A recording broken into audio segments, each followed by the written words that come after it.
Hello, and thank you for joining us again. Today we are going to be reading The Black Thief and Knight of the Glen. In times of yore, there was a king and queen in the south of Ireland who had 3 sons, all wonderful children, but the queen, their mother, sickened unto death, and when they were yet very young, which caused great grief throughout the court, particularly to the king, her husband, who could in no wise be comforted.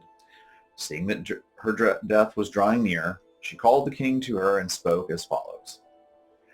I am now going to leave you, and as you are young and in your prime, of course after my death you will marry again. Now all the request I ask of you is that you will build a tower in an island in the sea, wherein you will keep your 3 sons until they come of age and fit to do for themselves, so that they may not be under the power or jurisdiction of any other woman. Neglect not to give them education suitable to their birth, and let them be trained up to every exercise and pastime requisite for king's sons to learn. This is all I have to say, so farewell. The king had scarce time, with tears in his eyes, to assure her she should be obeyed in everything, when she, turning herself in her bed, with a smile gave up the ghost. Never was greater mourning seen than was throughout the court and the whole kingdom, for a better woman than the queen, to rich and poor, was not to be found in the whole wide world. She was interred with great pomp and magnificence, and the king, her husband, became in a manner inconsolable for the loss of her. However, he caused the tower to be built, and his sons placed in it, under proper guardians according to his promise. In process of time, the lords and knights of the kingdom counseled the king, as he was young, to live no longer as he had done, but to take a wife, which counsel prevailing, they chose him a rich and beautiful princess to be his consort, a neighboring king's daughter, of whom he was very fond. Not long after, the queen had a fine son, the new queen, which caused great feasting and rejoicing at the court.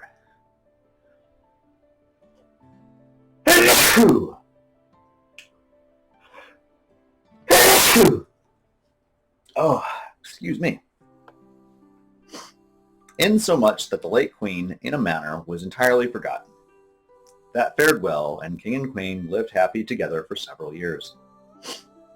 At length, the queen, having some business with the henwife, went herself to her, and after a long conference past, was taking leave of her when the henwife prayed that if ever she should come back to her again, she might break her neck. The queen, greatly incensed at such a daring insult from one of her meanest subjects, demanded immediately the reason, or she would have her put to death. It was worth your while, madam, says the henwife, to pay me well for it, for the reason I prayed so on you concerns you much. What must I pay you? Asked the queen. You must give me, says she, the full pack of wool, and I have an ancient crock which you must fill with butter, likewise a barrel which you must fill for me full of wheat. How much wool will it take to the pack? Says the queen. It will take 7 herds of sheep, said she, and their increase for 7 years. How much butter will it take to fill your crock? 7 dairies, she said, and their increase for 7 years. And how much will it take to fill the barrel you have? Says the queen. It will take the increase of 7 barrels of wheat for 7 years. That is a great quantity, says the queen, but the reason must be extraordinary, and before I want it, I will give you all you demand. Well, says the henwife, it is because you were so stupid that you don't deserve to find out those affairs that are so dangerous and hurtful to yourself and your child. What is that? Says the queen. Why, says she, the king, your husband, has 3 fine sons he had by the late queen, whom he keeps shut up in a tower until they come of age, intending to divide the kingdom between them. And let your son push his fortune. Now, if you don't find some means of destroying them, your child and perhaps yourself will be left desolate in the end. And what would you advise me to do? She said, the queen. I am wholly at a loss in what manner to act in this affair. You must make known to the king, says the henwife, that you heard of his sons, and wonder greatly that he concealed them all this time from you. Tell him you wish to see them, and that it is full time for them to be liberated, and that you would be desirous he would bring them to the court. The king then will do so, and there will be a great feast prepared on that account, and also diversions of every sort to amuse the people, and in these sports, said she, ask the king's sons to play a game of cards with you, which they will not refuse. Now, says the henwife, you must make a bargain, and that if you win, they must do whatever you command them, and if they win, that you must do whatever they command you to do. This bargain must be made before the assembly, and here's a pack of cards, she says, that I am thinking you will not lose by. The queen immediately took the cards, and after returning the henwife's thanks for her kind instruction, went back to the palace, where she was quite uneasy until she got speaking to the king in regard of his children. At last she broke it off to him in a very polite and engaging manner that she could see no muster or design in it. He readily consented to her desire, and his sons were sent for to the tower, who gladly came to court, rejoicing that they were freed from such confinement. They were all very handsome and very expert in all arts and exercises, so that they gained the love and esteem of all that had seen them. The queen, more jealous with them than ever, thought it an age until all the feasting and rejoicing was over, that she might get making her proposal, depending greatly on the power of the henwife's cards. At length, this royal assembly began to sport and play at all kinds of diversions, and the queen very cunningly challenged the three princes to play at cards with her, making bargain with them as she had been instructed. They accepted the challenge. The eldest son she played the first game, which she won. Then the second son played, and she won that game likewise. The third son and she then played the last game, and he won, which sorely grieved her that she had not him in her power as all the rest, being by far the handsomest and most beloved of the three. However, everyone was anxious to hear the queen's commands in regard to the two princes, not thinking that she had any ill design in her head against them. Whether it was the henwife that instructed her, or whether it was from her own knowledge, I cannot tell, but she gave out that they must go and bring her the Knight of the Glen's wild steed of bells, or they should lose their heads. The young princes were not in the least concerned, not knowing what they had to do, but the whole court was amazed at her demand, knowing very well that it was impossible for them to ever get the steed, as all that ever sought him perished in the attempt. However, they could not retract the bargain, and the youngest prince was desired to tell what demand he had on the queen, as he had won his game. My brothers, says he, are now going to travel, and as I understand, a perilous journey wherein they may not know not what road to take or what may happen to them. I am resolved, therefore, not to stay here, but to go with them, let what ill betide, and I request and command, according to my bargain, that the queen shall stand on the highest tower of the palace until we come back, or find out we are certainly dead, with nothing but a sheaf corn for her food and cold water for her drink, if it should be for 7 years and longer. All things were now fixed, and the three princes departed the court in search of the Knight of the Glen's palace. And traveling along the road, they came up with a man who was a little lame, and seemed to be somewhat advanced in years. They soon fell into discourse, and the youngest of the princes asked the stranger his name, or what was the reason he wore so remarkable a black cap as he saw on him. I am called, said he, the thief of Sloane, and sometimes the black thief, for my cap. And so telling the prince the most of his adventures, asked him again where they were bound for, and what they were about. The prince, willing to gratify his request, told him their affairs, from the beginning to the end. And now, he said, we are traveling, and do not know whether we are on the right road or not. Ah, my brave fellows, says the black thief, you little know the danger you run. I am after that steed myself these 7 years, and can never steal him on account of a silk covering he has on him in the stable, with 60 bells fixed to it. And whenever you approach the place, he quickly observes it and shakes himself, which, by the sound of the bells, not only alarms the prince and his guards, but the whole country round, so that it is impossible ever to get him. And those that are so unfortunate as to be taken by the Knight of the Glen are boiled in a red-hot fiery furnace. Bless me, says the young prince. What will we do? If we return without the steed, we will lose our heads. So I see we are ill fixed on both sides. Well, says the Thief of Sloan, if it were my case, I would rather die by the knight than by the wicked queen. Besides, I will go with you myself and show you the road. And whatever fortune you will have, I will have a chance of the same.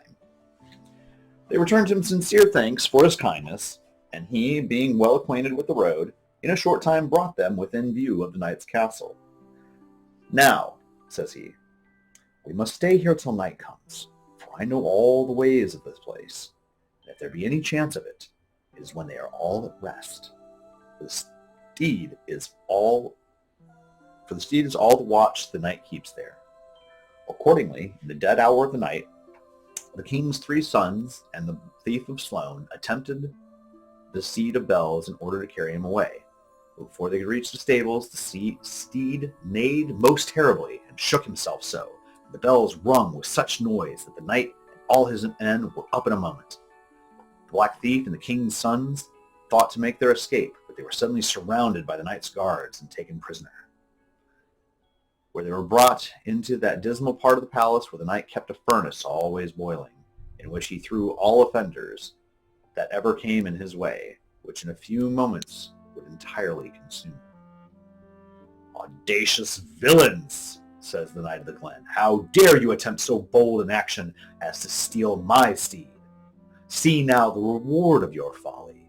For your greater punishment I will not boil you all together, but one after the other, so that he that survives may witness the dire afflictions of his unfortunate companions. So saying, he ordered his servants to stir up the fire. We will boil the eldest looking of these young men first, said he, and so on to the last, which will be this old champion with the black hat. He seems to be the captain, and looks as if he has come through many toils. I was as near to death once as the prince is yet, says the Black Thief, and escaped, and so will he too. No, you never were, said the knight, for he is within 2 or 3 minutes of his latter end. But, says the Black Thief, I was within 1 minute of my death, and I am here yet. How is that, says the knight? I would be glad to hear it, for it seems impossible. If you think, Sir Knight, says the Black Thief, that the danger I was in surpasses that of this young man, will you pardon him his crime? I will, says the knight. So go on with your story. I was, sir, says he, a very wild boy in my youth, and came through many distresses. Once in particular, as I was on my way rambling, I was benighted and could find no lodging. At length I came to an old kiln, and being much fatigued, I went up and lay on the ribs. I had not been long there when I saw 3 witches coming in with 3 bags of gold. Each put their bags of gold under their heads as if to sleep. I heard one of them say to the other that if the Black Thief came on while they slept, he would not leave them a penny. I found by their discourse that everybody had got my name into their mouth, though I kept silent as death during their discourse. At length they all fell fast asleep, and then I stole softly down, seeing some turf convenient. I placed one under each of their heads, and off I went with their gold, as fast as I could. I had not gone far, continued the Thief of Sloan, until I saw a greyhound, a hare, and a hawk in pursuit of me. I began to think that it must be the witches that had taken shapes in order that I might not escape them unseen, either by land or water. Seeing they did not appear in any formidable shape, I was more than once resolved to attack them, thinking that with my broadsword I could easily destroy them. But, considering again that it was perhaps still in their power to come alive again, I gave over the attempt and climbed with great difficulty up a tree, bringing my sword in hand, all the gold along with me. However, when they came to the tree, they found that I had what I had done, and making further use of their hellish art, one of them was changed into a smith's anvil, and another into a piece of iron, on which the third soon made a hatchet.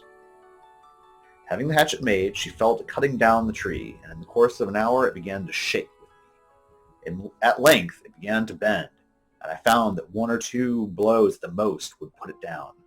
I then began to think that my death was inevitable, considering that those who were capable of doing so would soon end my life. But just as she had drawn stroke that would terminate my fate, the cock crew. The witches disappeared, having resumed their natural shapes for fear of being known, and I got off safe with my bags of gold. Now, sir, says he to the Knight of the Glen, if that be not as great an adventure as you have ever heard, and be within one blow of a hatchet of my end, that blow even drawn, after all to escape, I leave it to yourself. Well, I cannot say it is but very extraordinary, says the Knight of the Glen, and on that account I pardon this young man of his crime. So stir up the fire till I boil the second one. Indeed, says the Black Thief, but I would fain think he would not die this time either. How so, says the knight. It is impossible for him to escape. I escaped death more wonderfully myself, says the Thief of Sloan, than if you had him ready to throw into the furnace, and I hope it will be the case with him likewise. Why, have you been in another great danger, says the knight.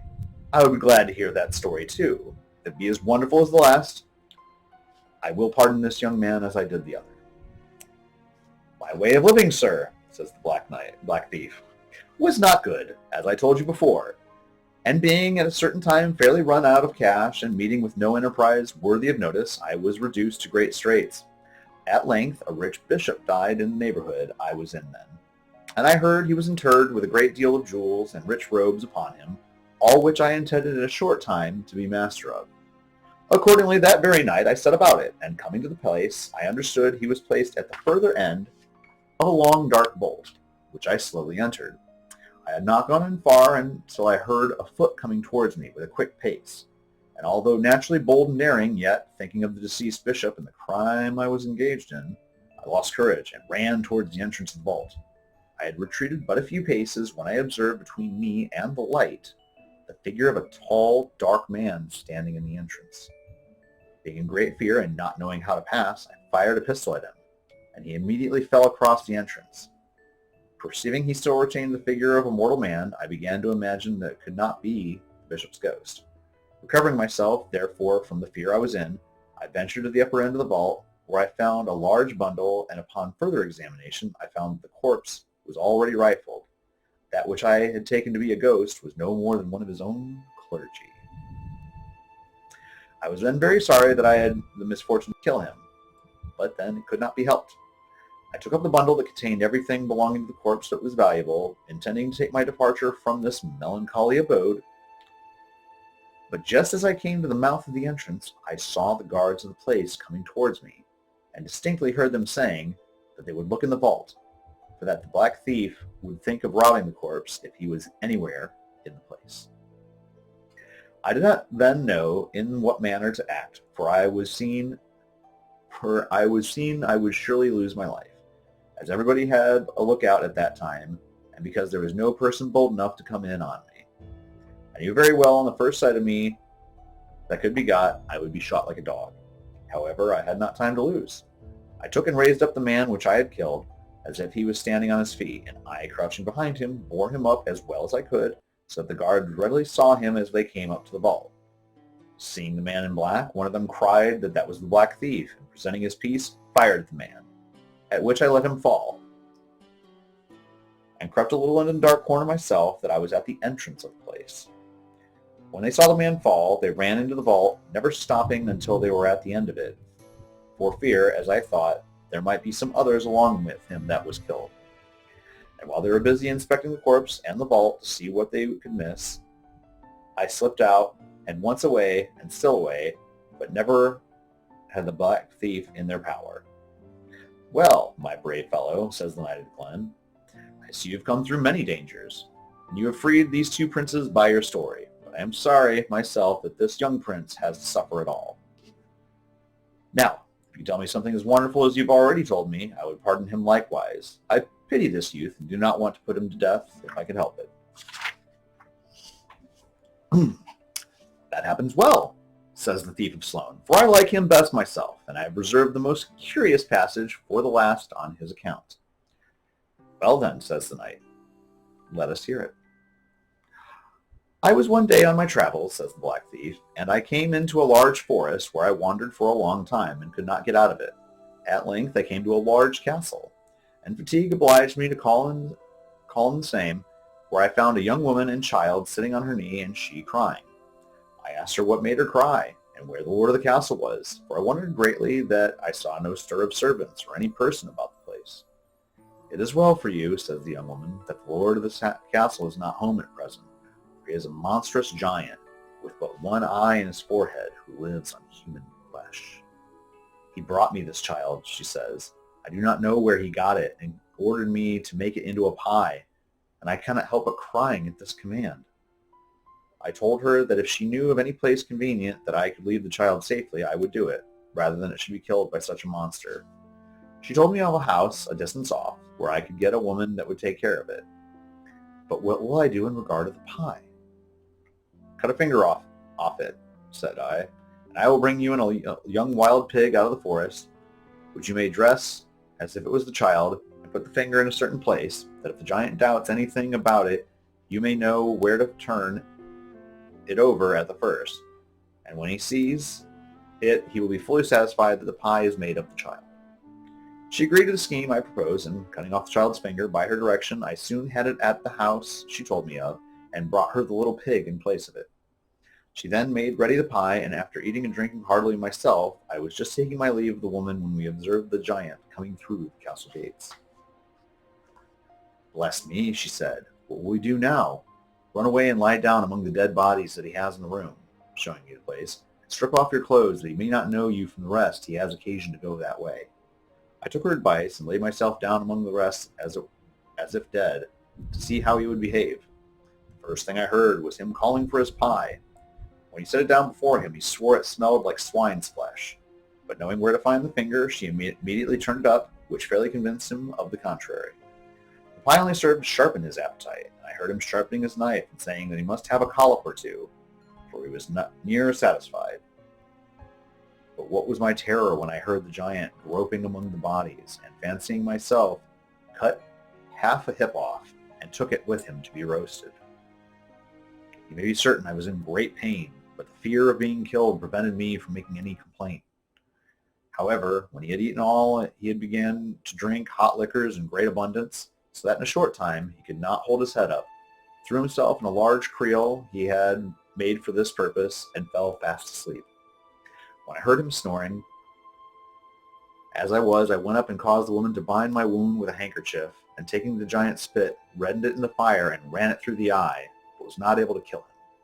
However, I left the spit sticking in his head, and took to my heels, but I soon found he was in pursuit of me. Although blind, and having an enchanted ring, he threw it at me, and it fell on my big toe and remained fastened to it. The giant then called to the ring where it was, and to my great surprise it made him answer on my foot, and he, guided by the same, made a leap at me, which I had the good luck to observe and fortunately escaped the danger. However, I found running was of no use to save me, as long as I had the ring on my foot. So I took my sword and cut off the toe it was fastened on, and threw both into a large fish pond that was convenient. The giant called again to the ring, which by the power of the enchantment always made him answer, but he, not knowing what I had done, imagined it was still on some part of me, and made a violent leap to seize me. When he went into the pound, over head and ears, he was drowned. Now, Sir Knight, says the thief of Sloane, you see what dangers I came through, and always escaped. But indeed, I am lame for the want of my toe ever since. My lord and master, says an old woman that was listening all the time, that story is but too true, as I well know, for I am the very woman that was in the giant's castle, and you, my lord, the child I was to make into a pie, and that this very man that saved your life, which you may know by the want of your finger that was taken off, as you have heard, to deceive the giant. The knight of the Glen, greatly surprised at what he had heard the old woman tell, and knowing he wanted his finger from his childhood, began to understand the story was true enough. This is my deliverer, says he. Oh, brave fellow, I not only pardon you all, but will keep you with myself while you live, where you all may feast like princes and have every attendance that I have myself. They all returned thanks on their knees, and the black thief told him the reason they attempted to steal the steed of bells, and the necessity they were under in going home. Well, says the knight of the Glen, if that's the case, I bestow you my steed rather than this brave fellow should die. So you may go when you please. Only remember to call and see me betimes, that I may know each of you as well." They promised they would, and with great joy they set off for the king, their father's palace, and the Black Thief along with them. The wicked queen was standing all this time on the tower, and hearing the bells ringing at a great distance off, knew very well it was the princes coming home, and the steed with them, and through spite and vexation precipitated herself from the tower and was shattered to pieces. The three princes lived happy and well during their father's reign, and always keeping the Black Thief along with them. But how they did after their old king's death is not known.